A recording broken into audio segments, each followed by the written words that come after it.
Okay, so very special guest. Actually, you know what is so special about you being our guest today, Emily? What is it? It is the fact that you are the very first agent guest from our real estate brokerage, my real estate brokerage. Really? So, That's yep, awesome. on my real Yeah. estate show. Every guest we've had so far has been at a different brokerage. So, you're the first agent from our own brokerage that we've had on here. That's fun. Congratulations and welcome. Welcome to my real estate show. Before we get into things, I want to say that our opinions are our own, not of my real estate shows, not of my real estate companies, not any entity connected to either. So, Brian, kick us off.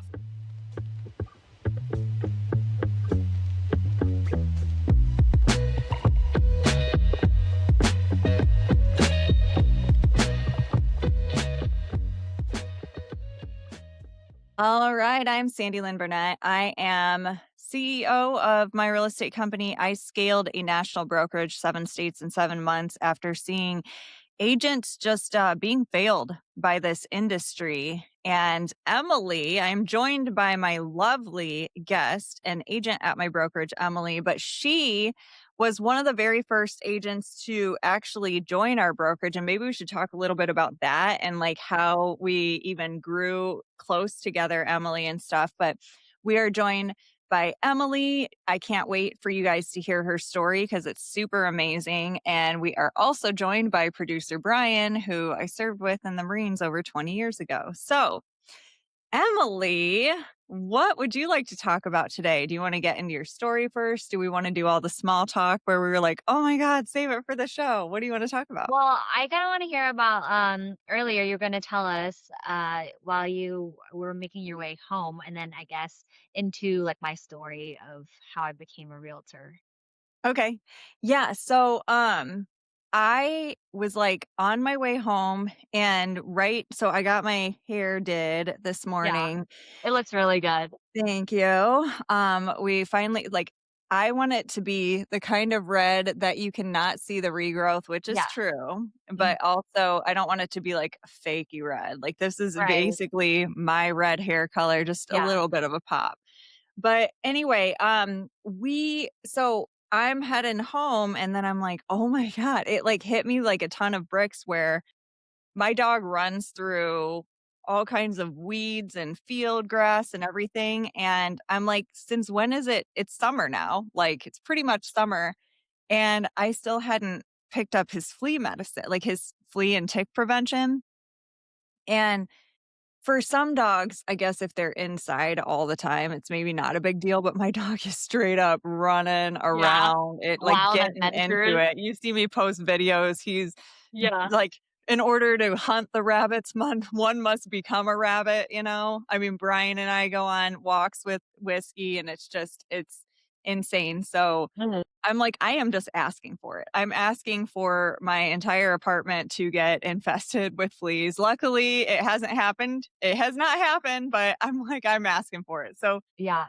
I stop and I get like his Bravecto. It's called Bravecto. It's really, really good flea medicine. And it's so funny because Brian did this whole like he does a really good checklist leading up to our show, and he's like, "Did everybody put their phone on do not disturb? And did everybody, like, close out of their apps and stuff?" And I Yeah. basically right before this, you heard me be like, "Yep, yep, I totally did," and then I just got, like, a notification because I didn't, so Yeah. I don't know. I Brian, wish I'm that I knew fired. though, like, about, like, the medication or, like, vaccines for for, dogs or whatnot, but yeah, definitely whiskey. I see whiskey going through everything and anything, so that's really important, and so He's I'm the glad. coolest dog I've ever had. He's, Mm, like, definitely the smartest dog I've ever had, but he knows what he wants.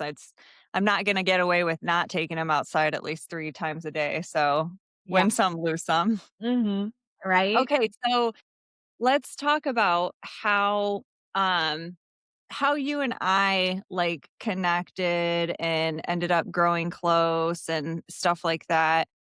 You and I connected, we've been at 3 brokerages at the same time. Mhm. So, the first brokerage we were at was EXP. and we were leaving EXP, and We didn't you really had talk con though when we were at EXP nope, at we all, didn't at know each all. other at all. Yeah. I didn't know you existed. You might not have even known I existed. Yeah. Um, Mm-mm. yeah. It was, like, the team that I was on, I was so, like, focused on, like, the team where, like, I didn't really outside of the team, I didn't really meet any other realtors, nor did I Cindy whiskey. I just saw a comment, Okay, so just real quick about Debbie Does Dallas Real Estate, which I always say her full, like, name because it's just amazing. So Debbie used to come on and be like, "Hi, Winston," and I just loved that she called whiskey Winston. I loved that she named him that so much that I never corrected her because I Yeah. was like, in another life, he would have been Winston. So I'm just like, I love it. I'm here for it. And then one day she just started calling him whiskey, and I'm like, "Oh shit, she like knows his name's whiskey. That sucks." Like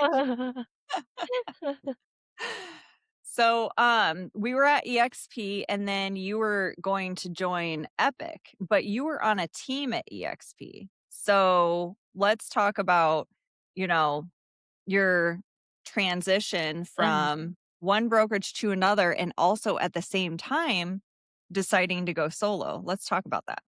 So, because of the transition, that's why I met you. Like, if I didn't leave the team or transition to, a different brokerage, I don't think we would have met because I I agree. reached out because I needed help. Like, I straight up was like, I don't know how to run comps like Sandy. Like, please help, because on the team, it was like everything was done for me, which was not a way that I wanted to learn, but I thought that was the norm. So I was just like, hey, I guess I'll just follow along with it. And it got to the point where I felt like each year went on and I just didn't have the knowledge and I was just over it. So I wanted to transition solo and then I ran into you. And the rest is history. You did run into me and you were on a team. So this is, I think, important for agents to understand. Like a lot of people will tell new agents, if you're new, join a team. That'll solve all of your problems. But not all teams are the same. That's the thing. Exactly. And Exactly. and so for me, when I was on the team and I left, I felt like I was at point zero where I just got licensed. I had no idea what I was doing, where to get, documents that I needed. I didn't even know how to run comps. Like, that's so crazy. And for my first year, I believe I did like around 15 or 12 deals, which was insane because now I look back, And tell everybody how old you were your first year in real estate. I just turned 19 and which is mind blowing because now I'm 23. But I remember when I met you, you weren't even old enough to drink. No. Yeah. Yeah, and I remember calling you and first off, I don't know why, but I was like scared to reach out to you. Like I felt like you were like the queen of real estate, but then also you were like serious, but I didn't know you obviously, so I was like that was my impression of you. I think RBF, resting bitch face, is Yeah, maybe probably a that's it. very real thing. No, I've gotten that a lot though. I've gotten that I can be very intimidating, which is kind of funny because just as soon as you got to know me, you're like, "Oh, I totally get it." Yeah, right. Sandy's, I'm not like that to be like that. I don't want to intimidate people on purpose or be mean to be mean, but Mhm. maybe I do have a don't waste my time type demeanor, you know? Which is honestly what you need in real estate, when it Mhm. comes to like clients and realtor partners or lenders and stuff like that. So you did like 12 to 15 deals your first year in real estate. Mhm. And when you and I met, you already had that pretty great career underway, but you were thinking about going solo and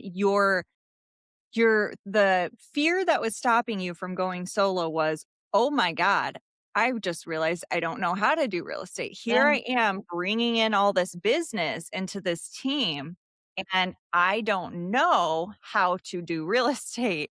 And that was where you were like, "Should I go solo or do I still need my team?" And I had to be like, "Emily, a lot of teams, some team leaders are great, and I'm not saying the one that you had wasn't great, but what I am saying is the some teams, they will run their team to how you will never want to leave the team, not because they provide value, but because they weaken you Yeah. to the point that you don't know how to survive without them." Mhm. Yeah, I definitely agree, which is not how I would wanna run my team. I guess we can talk about that a little bit later. But definitely when I went solo, I felt like I had to start all over leaving that team. And I'm glad that you were there for me during that time. And then I met Holly actually too, like around the same time, which is crazy because I didn't even realize Holly was like the EXP broker. And I actually think you met Holly before you met me. I Hmm. think you reached out to Holly first because Holly was like, "Hey, I'm gonna connect you, Emily, with Sandi because the deal that I had with Holly was I would do all the recruiting and she Hmm. would be the broker for Yeah. EXP or for Epic, and I would be, right below Holly and everybody would go under me." So Yeah. that's how we kinda handled it. And yeah, I think I met Holly and then right after met you. And Mhm. speaking of Epic, the transition to Epic while I was transitioning solo, oh my goodness, Sandy, I couldn't believe I went through that and that I was okay. I'm here. I'm alive. I was worried about you for a little while though, because, sometimes I forget that you are or were a teenager, Uh-huh. and you are young. Uh-huh. And I remember you were going through like transitioning to a brokerage, transitioning from a team. You have a lot of the same similarities with me, where if you see something that's not right, you Uh-huh. want to stand up for it Yep. and everything. And Yeah. so you also have built a really good social media platform. So you started getting on social media and, like, dare I say, talking a little bit of shit. And I had to pull you aside and be like, "Emily, like, no matter what, you're going to deal with all these people in real estate again, whether you think you'll ever see them again or not. And it is the long game." And the fact that you actually listened and grew, I was like, "Holy shit, this girl's gonna make it." Because a lot of people, that's just who you are, Yep. and you're gonna go off the deep end, you know what Mhm. I mean? And plus And I was you've been still really amazing to young. coach. Yeah. I listened and I trusted you, even though I didn't know you. I trust you just because of my impression of what I saw about you on social media. You posted on social media too.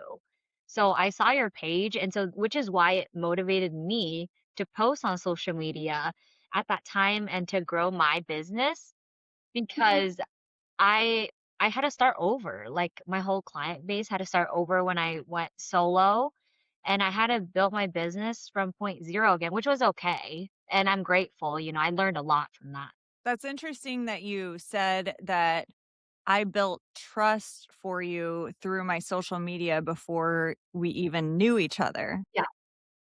We kind of say that quickly, like, "Oh, people, do business with people they know, like, and trust. Know, like, and trust. Know, like, and trust." And, social media is a great way to do that. But that's very interesting that you actually said that. And do you wanna talk about how, like, other people would come to you and be like, "Emily, like, Sandi sucks," and everything?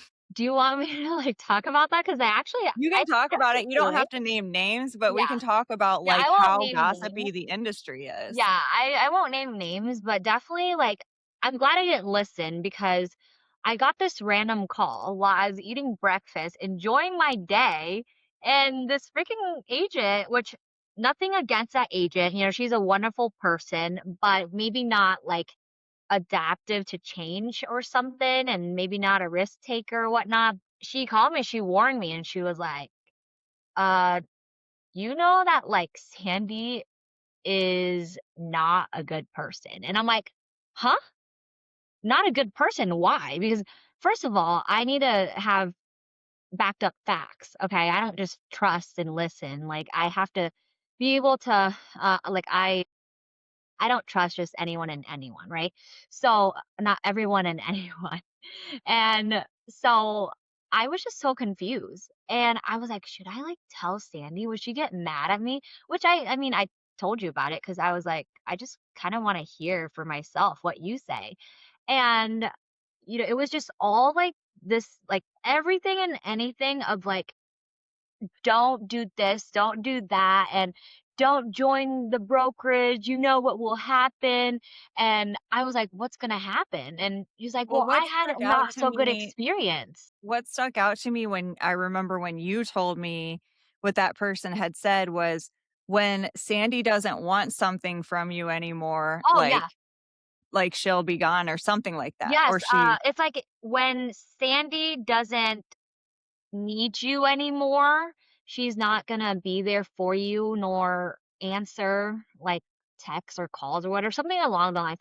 It was, like, what, 3 years ago? Like, I can't remember. So I find that interesting because first of all, I actually didn't know that agent well at all. So Yeah. I was like, I would have thought it would have been somebody that I had personally burned Mhm. or like had a falling out with or something like that. So I was really surprised because I had had nothing but what I thought to be good interactions with that Yeah. agent. But the only place that I think that it came from was when I was trying to give that agent advice. That agent was like, I'm leaving EXP. And I had said, well, where are you going? What are you doing? And then she was like, well, I might come back. And I said, well, we all know the MLM game. If Mhm. you come back, make sure you understand which upline you're joining Yeah. because they're going to be the ones that are responsible for, like it is they're not responsible. Like EXP will tell you, like, nobody's like responsible for you and your upline and stuff. But people, like, will leave and come back just to switch Mhm. uplines, and so Yeah. that was the advice that I was trying to give her, Mm. and it must have somehow no good deed goes unpunished, I guess, but that must Well have somehow come back into, like, oh. Well, to me, it just makes sense. Like Mhm. with, EXP's model and then, you know, Epic and it just, I mean, to me, it makes sense, but others might not understand or take it differently. But I'm glad I trusted my gut and I trusted myself to continue to talk to you and then also, like, I was just very grateful because I would tell like the world that you have been so important and amazing to helping me grow, like personally and professionally, because you're honest. You don't lie to me. You straight up tell me if, you know, I if I need help, you're there for me, but also if I do something wrong, you will point it out if I don't see it or if, you know, I'm lying to myself, then you're going to be like, Emily, look. And that's what I really need in real estate. And, as someone that I meet so many people in real estate and different people think different ways, but I do think we think similar and that just I'm so blessed to meet you. It's actually really hard to do to people to have those tough conversations. It's Mhm. hard. Of course, I wanna have, nothing but great conversations, fun, praise, and everything like that, but we're not able to grow as human beings if Yep. if we can't have those tough conversations. And so I've told you in the past, like, if I'm ever not having these conversations with you, it's because I don't believe in you anymore. You Yeah. know what I mean? Yeah. And so the fact that if somebody's willing to take their time and talk to you to like coach you up, a lot of people get offended or even beat down or they feel, victimized or something, but really like that's that person taking time out of their day to mentor you. And so the fact that again at such a young age that you were able to take such a mature outlook and such a mature mindset in that because somebody your age would normally be like, "Who the fuck is this old chick trying to tell me, blah, blah, blah, blah, blah, blah, blah." So, I really like that special bond that we have, that you are such a pleasure to coach because, you don't have to be a robot and Mhm. do, get take you do not take all the advice I give you. Yeah. We Yeah. definitely have many different working sessions or That's true. coaching sessions. That's true. And, sometimes it's one ear out the other. Sometimes 10 sessions later, you're like, you know what? I decided to actually do this. And Yeah. I'm like, oh my God, that's great, Emily. Wonderful. Which is what I, like, appreciate a lot about you is that, you have amazing ideas, but then also for my personality, like, I evaluate everything I do, and I'm just very cautious, but I'm also, like, a risk taker too if the right circumstance, and at, like, 23, when I look back, I'm like, "Wow." Like, I learned a lot, and I honestly grew a lot too, and at times I feel like I'm 30, and I actually the other day, someone guess my age and they're like, "You're 27, 28." I'm like, "Thanks." I'm gonna take that as a compliment. Because I've been licensed now for 5 years, which is also crazy because I felt like I was licensed like a year ago, right? Yeah. And being able to help a lot of home buyers, especially Vietnamese, which is my second language or my first language actually, but I speak 2 languages if anyone didn't know that, and I help a lot of home buyers when it comes to not being able to understand, English. I didn't realize that. I guess I never thought to ask, is English or Vietnamese your first language? So I guess Vietnamese would be your first language Yeah, it since it's your is. parents' first language. So, Yeah. of course, they would Mhm. naturally raise you in the home as Mhm. like Vietnamese speaking first.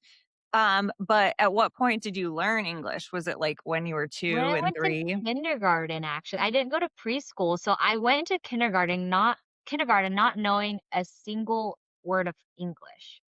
Wow. And, people get surprised because they're like, "You don't have an accent." Like, Yeah, that's true. yeah. And I don't have an accent, but I guess I was born here, so maybe, like, that's why, kindergarten when I first learned English, I guess that's why, but also, yeah, like, English is my second language because I was in ESL. They made me go into ESL because I spoke English as my second language, and I was the only kid without an accent, and everyone in there was like, "Why are you in here?" And I'm like, "I wanna get out, but they won't let me." That is so funny. That would happen to you, Emily. Oh my god. Yeah. But, like, Vietnamese, knowing a second language or I don't know how you even say it now, You but know most 2 languages yeah, 2 fluently. languages. Mhm. So let's talk about how you decided to make that work for you in your marketing. When did you make the decision in your social media marketing to say everything in English and then repeat yourself again in Vietnamese and then the same thing with your captions? Because that's something that I can basically always count on you doing in your social media marketing. I would say after I left the team, I started having more freedom to market what I would like, and I feel like because a lot of home buyers, even realtors know me as the Vietnamese speaking realtor, I put it in English first and then Vietnamese so that I can then hit both markets, but then also, I can market my listings to a larger pool of people and then also, I guess, help more people, right? But it was at a point where I left the team and then I started thinking about what I didn't do because I wasn't allowed to because on that team, anything I posted had to be reviewed, the captions, the posts, which then I felt so free and my business just went up from there after I went solo. A lot of agents come to you asking, "Oh my god, like you built a business on social media." What do you do when you have agents basically ask you how you did it? What do you say? How I did it? For me, I say social media and then also the people that you surround yourself with. So if they like asked me like if they were more like if they asked more questions, then I would say how I did it was that I was consistent, right? Consistent during the I would say like especially the second year of my business. That's when I was like officially solo for the whole year. I posted every day on social media and that was especially going into houses and marketing new construction. And I would ask realtors, "Hey, can I like market your home? Like, can I make a video?" And looking back at it, I was like, "Dang, I had so much time in my hand that I went to so many houses a day." And that's how I built my business now, where I don't, record like 10 houses a day, but Mhm. it's where I'm still each week, that's still on my agenda, but also who you surround yourself with. Because before I knew you and Holly, to be completely honest, I felt lost because brokerage wise, I felt like there was not enough support, but also, I guess the people, when you reach out, it's like a whole day and you don't even get a response or you don't have the resource or systems in place.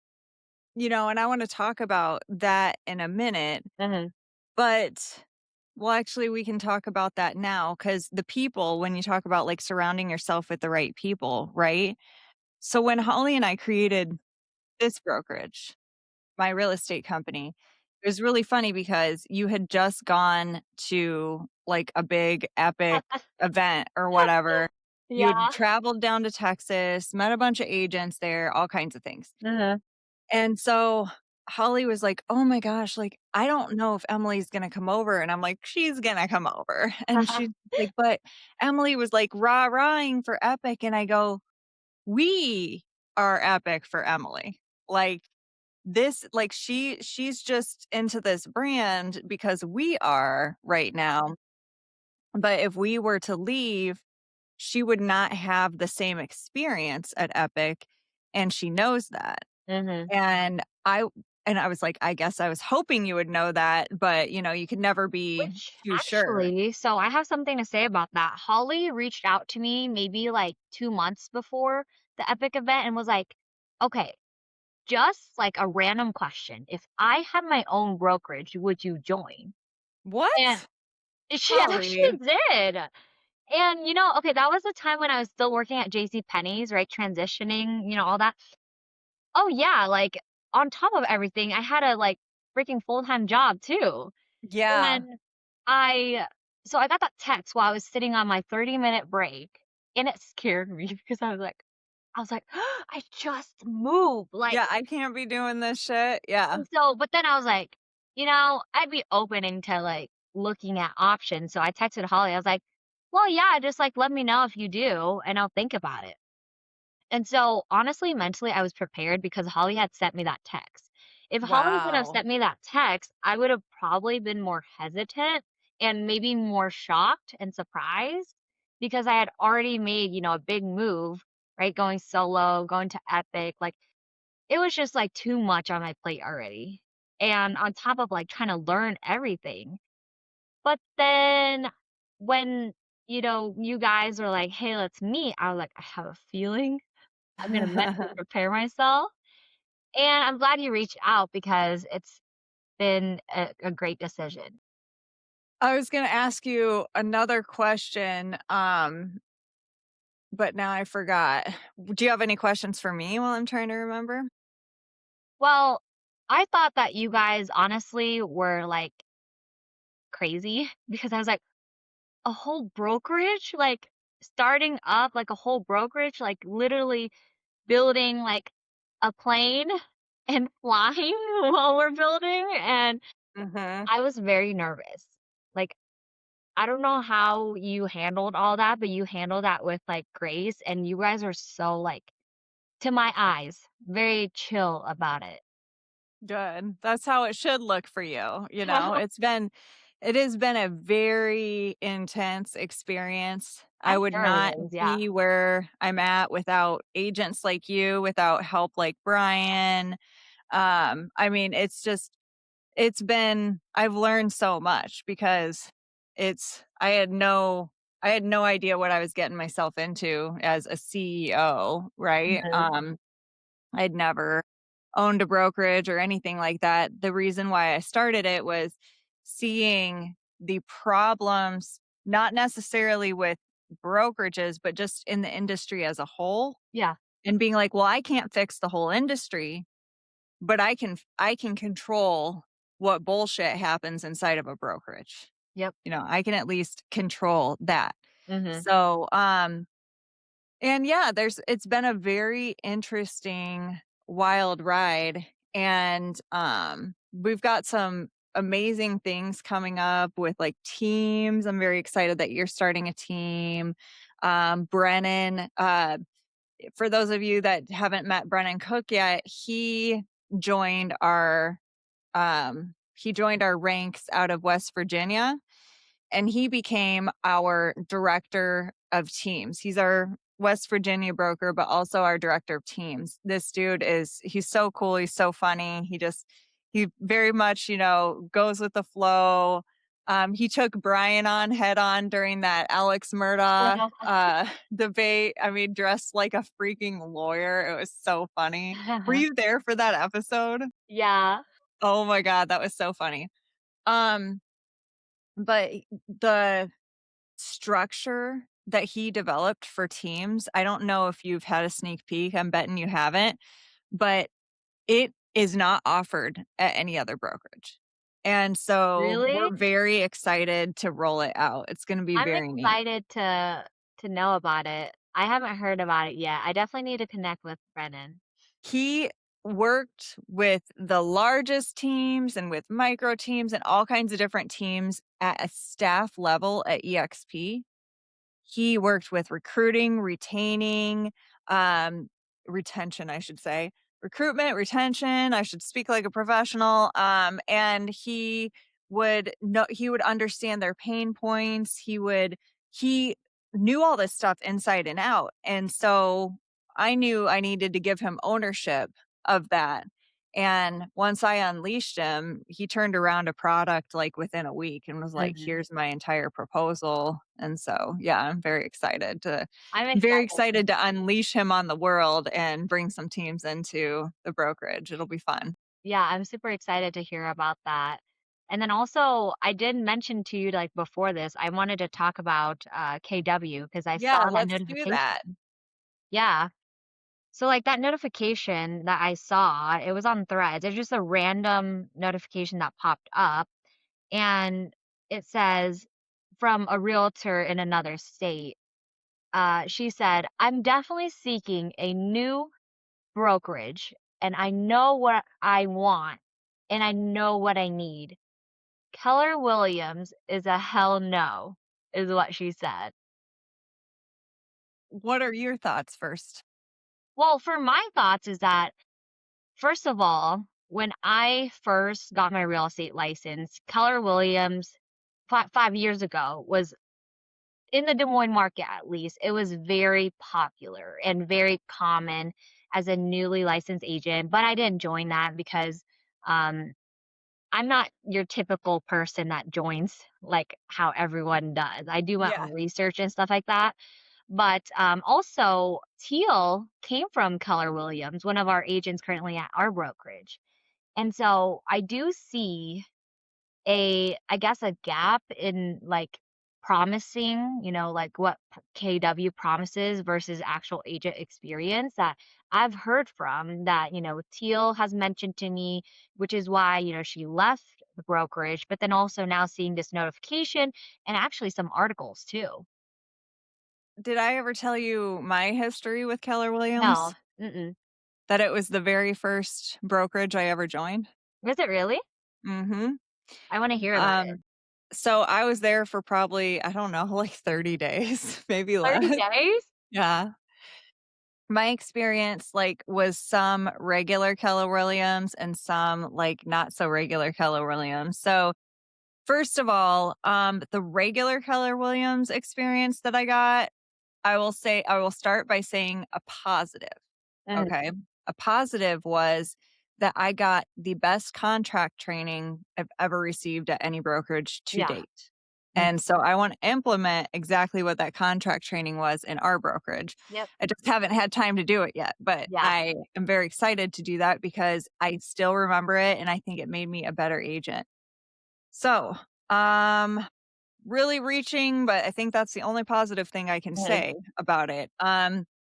Now when I joined, it was very like, I did not realize that brokerages were culty, Yeah. very cult-like, drink the Kool-Aid, all this stuff. And what was really gross to me was they would do chants and weird shit. They'd be like, "Good morning, good morning, good morning," and then you'd have to, like, say it back, and I'm like, "What the fuck is going on? This is stupid," Like, Yeah. I have my own personality. You don't need to tell me what personality to have. This is weird. The other thing that I disagreed with them on is they have a very one size fits all Mm, method to being successful. So, the only way to be successful is to knock on 100 doors a day or whatever, like no, that's I not the not trying to get shot, not trying to knock I don't want people knocking on my door. Like right. I'm immediately going to be pissed off. So, I try to make money on social media, not by doing business Yep. that way. So, other people make money on open houses, whatever. And they also tried to tell me, when calling FSBOs to pretend I had a buyer if I didn't, and just like stupid shit like that, that I didn't align with their training. Yep. Now my not typical Keller Williams experience, which was why I left, was because they fired my husband at the time. My husband was a team leader. So Keller has like they have that whole MLM structure, but then they Yeah. also have that one recruiter at each brokerage that's called a team leader. Mhm. And they fired him, which is fine. Business is business. But when they fired him, the owner, like, wouldn't even look at me or speak to me, and I'm like, "Alright, well, like, what did I do?" You Yeah, know? right? If he's not meeting his metrics, you Yeah. gotta get rid of him. I understand that. I Yeah. think it's a little shitty you did it while we were building a house and Yeah. about to close on it. Mhm. However, you're not gonna, like, look at me or speak to me, so, like, naturally, I had to look for a new like, I obviously wasn't welcome there anymore, so I had to Yeah. figure it out, right? Mhm. So then here's where I realized like real estate drama happens. So within my first 30 days, I'm getting all this thrown at Oh my me. gosh. Um, so I realized like real estate drama happens because the managing broker at the time was so upset that the owner had fired my husband that she and like a ton of other agents, like 6 or 7 other agents left. Like, they left this Seriously? fucking brokerage because my husband got fired. Yeah. And so, as they were leaving, the owner decided to, like, sick her husband on them and make sure that, "Oh, make sure you're not stealing anything while you're, like, packing up." You pack Yeah. up your office. This is just another reason why I think it's so dumb to have an office Mhm. in your real estate brokerage, right? Because it's like you have to do the pack up of shame and everything and then leave. Right. But anyway, her husband was, like, breathing down the neck of this old lady. She's one of the ladies trying to pack her shit and get out of there. Mhm. And this guy, I'm like, "What are you doing trying to intimidate this old lady?" You know? And so I'm like, "Does this, like, make you feel like a man or something?" I mean, he is on her, breathing down her That's neck, like, gross. "What are you doing, dude?" Yeah, that's gross. So I'm like, I go, "You look like a fucking child molester." I just started talking shit to him. And then, like, the secretary at the front was like, "Oh, I'm calling the police right now." Oh my god. You were probably like well, you had all sorts of emotions. So I made a pretty big splash in my first 30 days in the real estate industry in the Quad Cities. Oh my goodness. Almost got the cops called on me, getting my ass thrown out of my first brokerage, went to my second one, it's just never a dull moment with Sandi Lyn Burnett. I'm glad I didn't experience that in my first 30 days. Oh my gosh. Like, that is insane. But here's my thing though, Keller Williams, when that person was like, "Keller Williams is a hell no," Yeah. it's because even though I had that, like, back half experience, which I said is not typical, the Mhm. front half experience is typical, and it's creepy. All I have to say is it's creepy as fuck. Like, the way that they all are, I mean, I can't say all, okay? I'm like, disclaimer, all, like, a lot of people, they just are weird. Like, they weirdly turn into this, like, zombie, Keller Williams zombie or something, and they do these cheers and stuff, and, like, maybe and I have studied a lot of people like, you're easy to manipulate, these people like the people that join cults, you look for people that are easy to manipulate, that are, like, down on their luck, they're looking for the best option that's gonna make their life wonderful, and the way that Keller Williams operates is they, like, promise you the sun and the moon and the Yeah. stars, and you just gotta do all this stuff, and Mhm. then they have rah-rah, like, family reunion and all this other shit. But here's something that I very much disagree with about their business model is, Emily, right now, if they knew you were open, they would pay for you to go fly down to Austin or wherever the hell their family reunion is, wherever their mega camp is. There's like 2 big, Keller Williams-a-thons a year, Mhm. okay? And those tickets cost a lot of money. It's like a big convention, Yeah. and they would pay for it. They would, wine and dine you, do whatever. There are Keller Williams branches out there that would waive your fee for like 3 years. Really? There are Keller Williams branches out there that would cut you a check to join. Oh my gosh. Well, But let me ask this, yeah. Emily. Do you think they'd be doing any of that for their current agents? No. Their Look at that current data. agents have to pay to go to these stupid fucking events. They Yeah. have to pay their split. Like, they're only trying to recruit. Mhm. They, like, take retention for granted. And Yeah. that's one thing that I very much wanted to do differently, Mhm. was pour into the agents that took a chance on, you know, my brokerage Mhm. and placed their business with me, but I think they have it backwards. I don't know why they would Yeah. do that. That's what I did here too, because I read some posts on some groups and I did hear about I guess it depends on the I guess who runs the Keller Williams branch in each state or whatnot, but um there's been there's been comments like that, which I and also I feel that in real estate you should not call your people family. That's just Yeah. that's just weird. And I love that, like, you and I, Holly, we have that same philosophy. Holly and I definitely made that decision together at the very beginning, and I kind of stop myself sometimes Mhm. because in this brokerage, people have started to feel like it, but Yeah. I very much stop myself because I'm like, "This is a business. I'm gonna teach you all what business looks like. I'm gonna lead from example, run this like a business. I'm gonna teach you to run it like a business. I'm not gonna fucking, like, piss on you and tell you it's raining, make you smile about it, take your money, and tell you I'm your family. Like, this is a Exactly. business relationship. We can have a great relationship while being business aligned in business, Yeah. but I don't make my family pay me.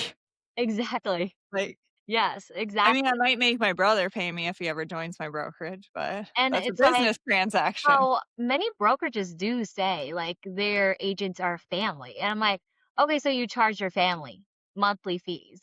Like, It's a manipulation tactic, mhm. If we're family, then why are you charging me? You Yeah, know? exactly. Yeah, and then Debbie says business is first, but you build personal relationships when it comes with respecting our work ethic. Exactly. Exactly. Yes, I definitely yeah, I feel like we're on the same page and many aren't on the same page as us and I just don't like it. And our last brokerage was considered family, which Mhm. honestly gave me the goosebumps because first of all, I did not feel like anybody even like knew me at that brokerage unless Oh, it but was they all try and call you now, don't they? yes, that's true. It's so weird. Like it just looking back, I'm like, I did not feel like I was even seen at that Mhm. brokerage at all. And that's the other thing is it's like, again, you're right. They all try to call you now. They take you for granted Mm. while you're there. They never bothered to build a relationship while you're there, but they're remembering your fucking birthday now. They're remembering to like call you for shit. Like, I mean, give me a fucking break, you know? Yeah, and for me, it's like any brokerage. What does Debbie say? No, it's the She said biggest. it's the biggest click she's ever been involved with at Oh, Epic. yeah. And so, like, after I left Epic, I got, texts and calls. And hey, like, don't get me wrong, I appreciate that. But it's like, why did I never get these texts when I was at the brokerage? Why did anyone not, like, even say, like, anything to me? Like, as if I was like a ghost, right? And when I left, it's like I suddenly became like popular or something, even though it's more of because my own work, like my own presence that I put myself on social media and how I run my business, that's how people know me now. But it's like I did the same thing when I was at Epic.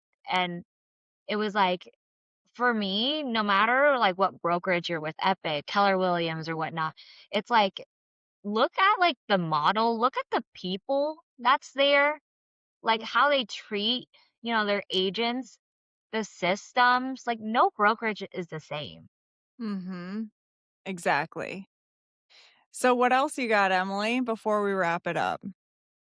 The last thing that I just remembered is Brian talking about Vietnamese dialects. So, fun fact time.